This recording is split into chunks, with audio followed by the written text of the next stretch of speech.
Hello everyone. இந்த வீடியோவில் நம்ம பார்க்க போகிறது டிப்ளமோ மெக்கானிக்கல் இன்ஜினியரிங் ஸ்டூடெண்ட்ஸ்க்கு வரக்கூடிய இண்டஸ்ட்ரியல் இன்ஜினியரிங் மேனேஜ்மெண்ட் பேப்பரில் உள்ள இம்பார்ட்டன்ட் கொஸ்டின்ஸை பார்த்துட்டு வரோம்.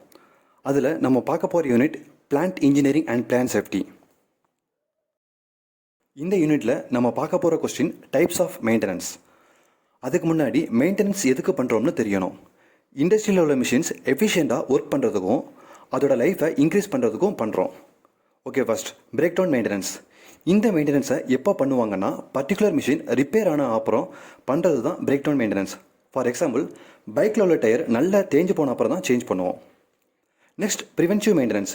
இந்த மெயின்டெனன்ஸ் எப்போ பண்ணுவோம்னா இண்டஸ்ட்ரியில் உள்ள மிஷின்ஸ் ஏதாச்சும் ஒரு பார்ட் ரிப்பேர் ஆக போகிற மாதிரி தெரிஞ்சாலே மாற்றிடுவாங்க. ஃபார் எக்ஸாம்பிள், நம்ம பைக்கில் பிரேக் ஒயர் கட் ஆகிற மாதிரி தெரிஞ்சால் என்ன பண்ணுவோம், உடனே சேஞ்ச் பண்ணிடுவோம்.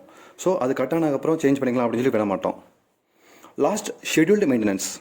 இந்த மெயின்டெனன்ஸ் பிரேக் டவுன் வந்தாலும் சரி வரலனாலும் சரி ரெகுலர் இன்டர்வலில் மெயின்டெனன்ஸ் பண்ணிடுவாங்க. ஃபார் எக்ஸாம்பிள், 3 மந்த்துக்கு ஒன்ஸ் சர்வீஸ் பண்ணணும், ஆர் 2000 கிலோமீட்டர் ரன் ஆனால் உடனே ஆயில் சேஞ்ச் பண்ணணும். அதுதான் என்னென்னா ஷெட்யூல்டு மெயின்டெனன்ஸ் அப்படின்னு நம்ம சொல்லுவோம். இந்த வீடியோ பிடிச்சிருந்தா லைக் பண்ணுங்கள், ஷேர் பண்ணுங்கள், சப்ஸ்கிரைப் பண்ணுங்கள். தேங்க்யூ.